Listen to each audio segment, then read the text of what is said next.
What is going on, YouTube people? Neo Cards and Comics here. Today, we are going to chat about subgrades. With CSG dropping subgrades, that leaves BGS as once again the lone man standing when it comes to grading companies that are still utilizing these. And do we think this is still something that people want? Is it a thing of the past? Do they really matter?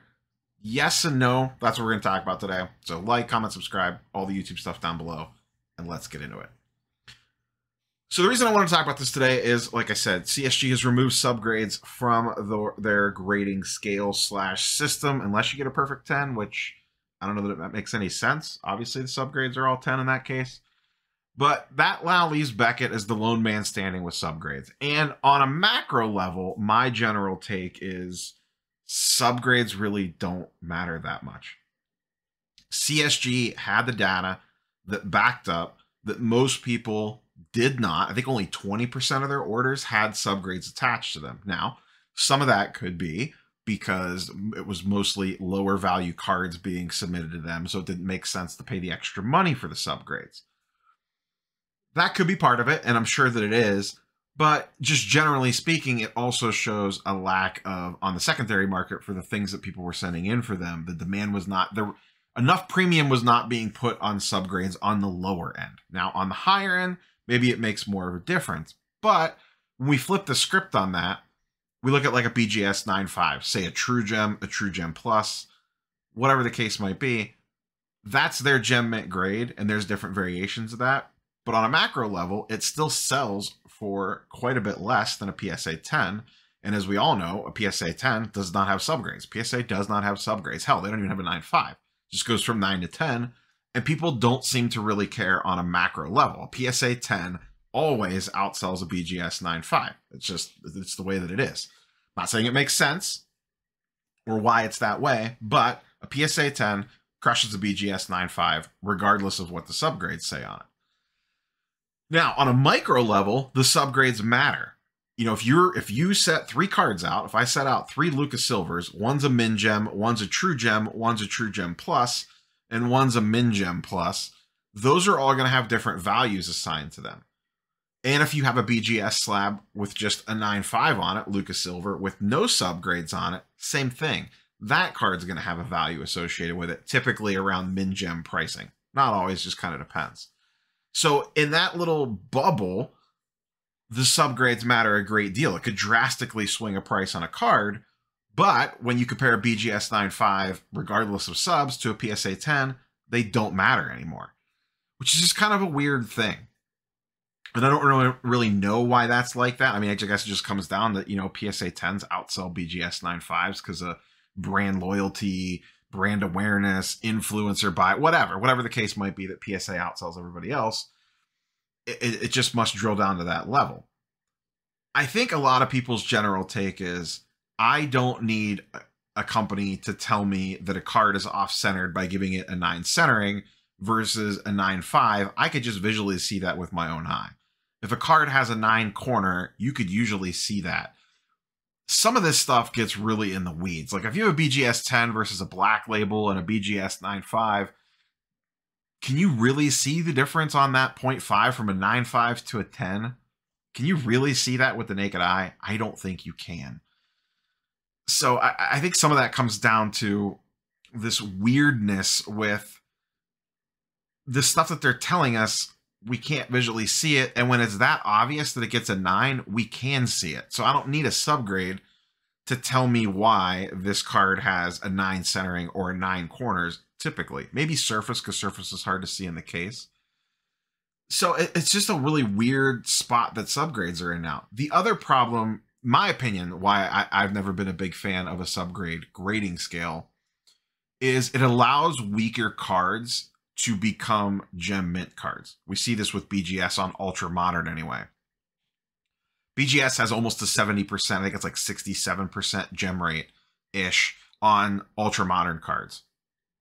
And that's because if there's an imperfection on a card, maybe a corner's a little soft, maybe it's slightly off-centered but not super off-centered, people will send that stuff to BGS, they'll get a 9 on that corner or 9 on the centering, and then everything else will be good on the card and they'll eke out a 9.5. Whereas with any other grading company, that would be a 9 most likely. If that goes to SGC, it's probably getting a 9 or a 9.5. If it goes to PSA, it's probably getting a 9.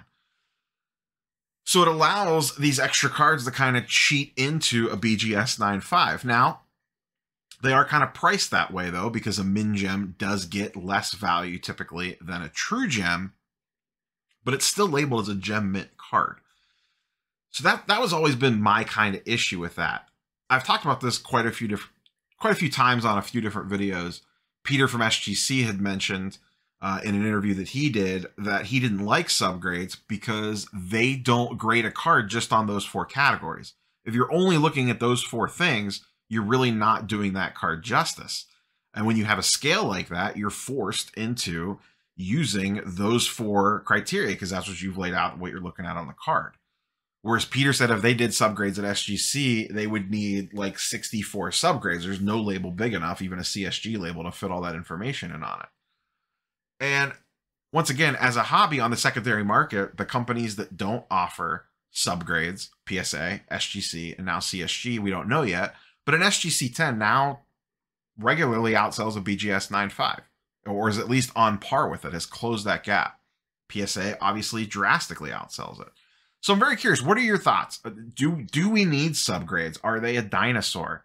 Do they really matter that much on a macro level? Once again, on a micro level, there's plenty of examples out there on why the subgrades matter. We see it all the time when you work any sort of deal involving a BGS card. The subgrades are extremely important and can swing a card wildly. But when you compare it to a card that does not have subgrades, that's not the case. So it just gets really weird. It's this weird spot that the subgrades fall into where sometimes they matter and sometimes they don't. And I wonder, you know, there seems to be a very strong vocal minority. And the reason why I say minority is because I feel like if the subgrades were that important, that BGS would be the #1 in terms of resale value. I guess they are with a BGS 10 or a black label, but those things are so hard to take seriously, to be quite honest. Like I said earlier, do I really need, can you really see the difference between a BGS 10 and a black label? Can you really see the difference looking at the card, even with the subgrades pointing out, saying, this is the thing I didn't like about it? Can you really tell the difference between a BGS True Gem Plus, a BGS 10, and then a BGS black label just by looking at a card in the case? I don't think you can. And once again, the fact that PSA kind of controls the market on the secondary side of things with no subgrades leads me to believe that maybe they're just not as important as the vocal minority makes them out to be.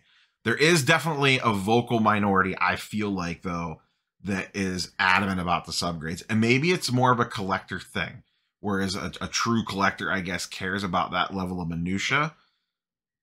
But once again, on the macro sense, I'm just not sure how much sense they make anymore, how important subgrades are going forward. I'll be curious to kind of see how things shake out. You know, does CSG slabs catch up in value now that the subgrades are gone and the grading scale makes a little bit more sense, with a 10 being the true gem mint card? That's the other thing.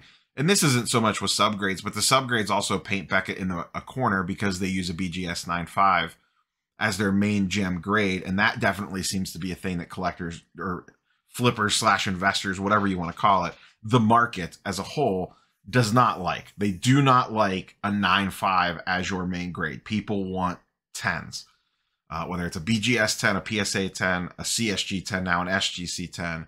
They do not want 9.5s as the primary grade.